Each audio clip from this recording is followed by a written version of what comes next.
All over. Receive the fire of the Holy Ghost. Let the power.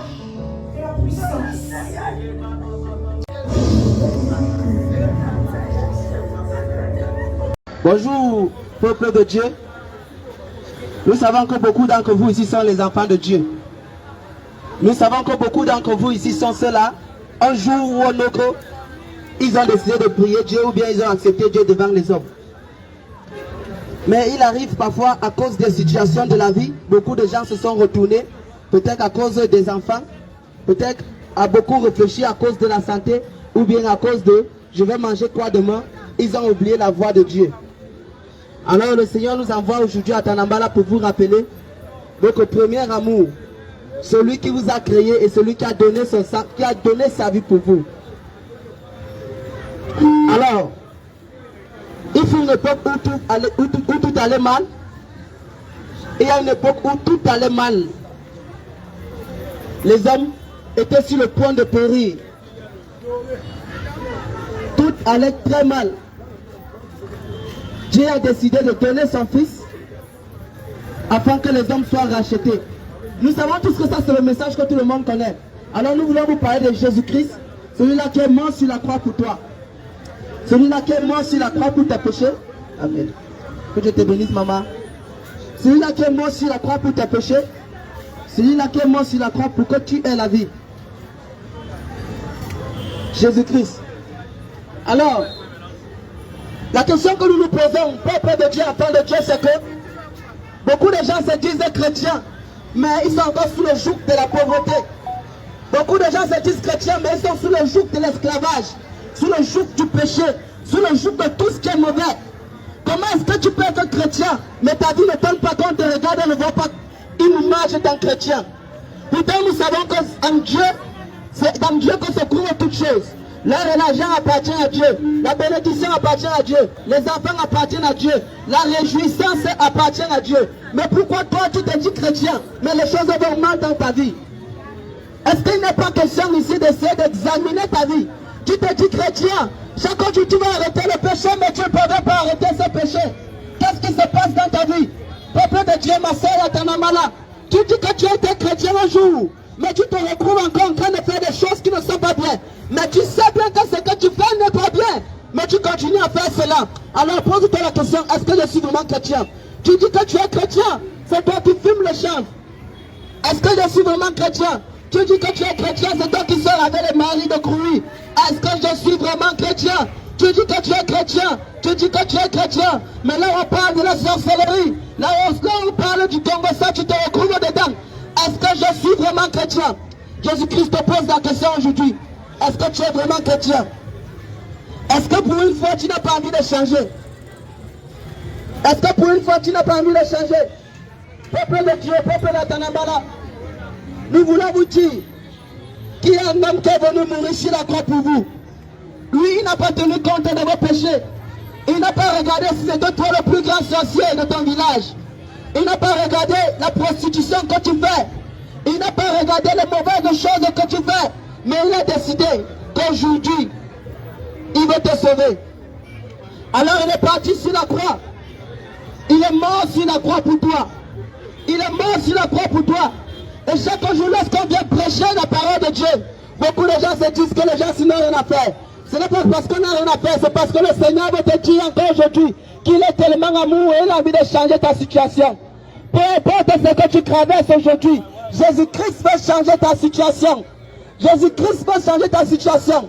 Si tu écoutes ce message aujourd'hui, sache que Jésus-Christ a décidé de te rendre visite. Il n'a pas regardé à ton état. Il n'a pas regardé à ton état de pécheur.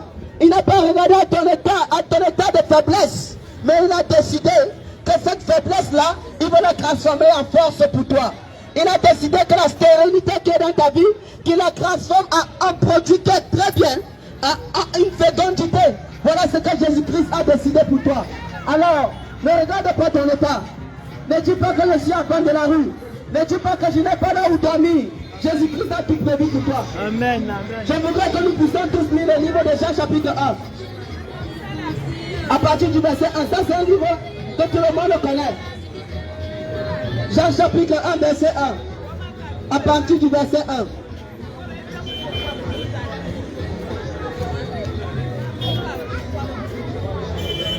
Jean chapitre 1, à partir du verset 1, je vais lire au nom de Jésus-Christ. Au commencement, la parole existait déjà. La parole était avec Dieu et la parole était Dieu. Elle était au commencement avec Dieu. Tout a été créé par elle. Et rien de ce qui a été créé n'a été créé sans elle. En elle, il y avait la vie. Et cette vie était la lumière des êtres humains. La lumière brille dans les ténèbres et les ténèbres ne l'ont point accueilli. Il y eut un homme envoyé par Dieu. Son nom était Jean. Il vint comme témoin pour rendre témoignage à la lumière, afin que tous croient par lui. Il n'était pas la lumière, mais il va pour rendre témoignage à la lumière. Cette lumière était la vraie lumière qui amenait dans le monde éclaire tous les êtres humains. Elle était dans le monde et le monde a été fait par elle. Pourtant, le monde ne l'a pas reconnue.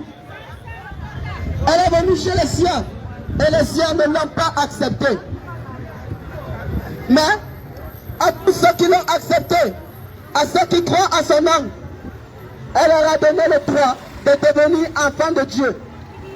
Le verset 13 a dit, puisqu'ils sont nés, non du fait de la nature, ni par une volonté humaine, ni par la volonté d'un mari, mais ils sont nés de Dieu.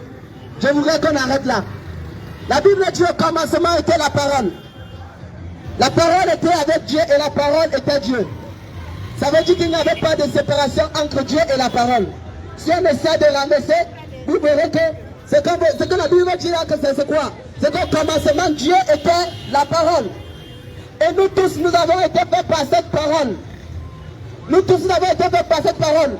Mais le problème est que lorsque la parole qui est revenue chez les siens, qui est revenue vers nous, pour nous dire, pour nous sauver, nous n'avons pas accepté que cette parole nous sauve. Alors cette parole, c'est qui?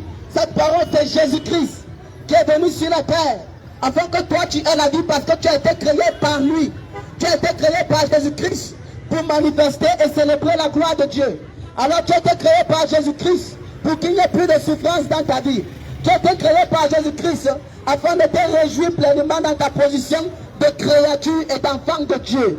Mais tu n'as pas accepté, ta famille n'a pas accepté, les hommes n'ont pas accepté.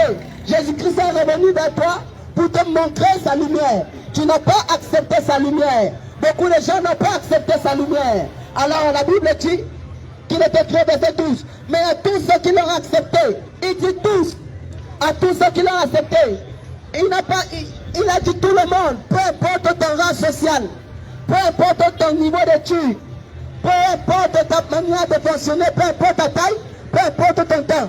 Mais à tous ceux qui l'ont accepté, que tu sois africain, que tu sois européen, que tu sois français, que tu sois camerounais, que tu sois bamileke, à tous ceux qui l'ont accepté, si tu acceptes Jésus-Christ et que tu décides de marcher comme il veut, et tu décides de croire en son nom, alors je leur ai donné le droit de devenir enfant de Dieu.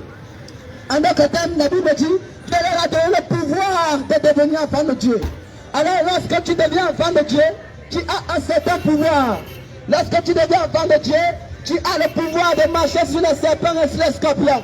La Bible dit dans Luc chapitre 17, verset 19, il dit, voici je vous ai donné le pouvoir de marcher sur les serpents et sur les scorpions, et sur toute puissance de l'ennemi. Alors lorsque tu es enfant de Dieu, tu as le pouvoir de marcher sur les maladies. Les maladies qui font mal dans le monde, toi tu n'as pas peur de ces maladies.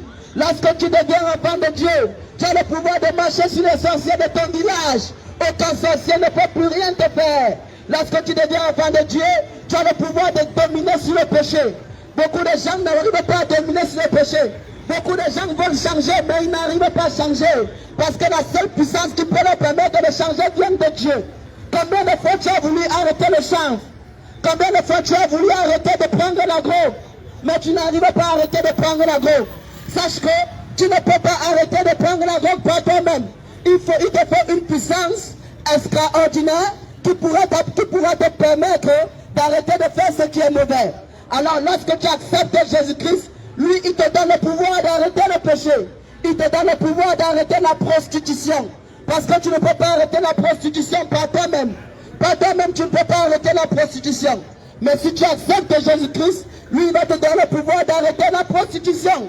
Si tu acceptes Jésus-Christ, il va te donner le pouvoir d'arrêter le banditisme. Si tu acceptes Jésus-Christ, il va te donner le pouvoir d'arrêter tout ce que tu vas arrêter. Alors la Bible dit, à ceux qui l'ont reçu, à ceux qui ont reçu Jésus-Christ, elle, la parole, leur a donné le droit de devenir enfants de Dieu.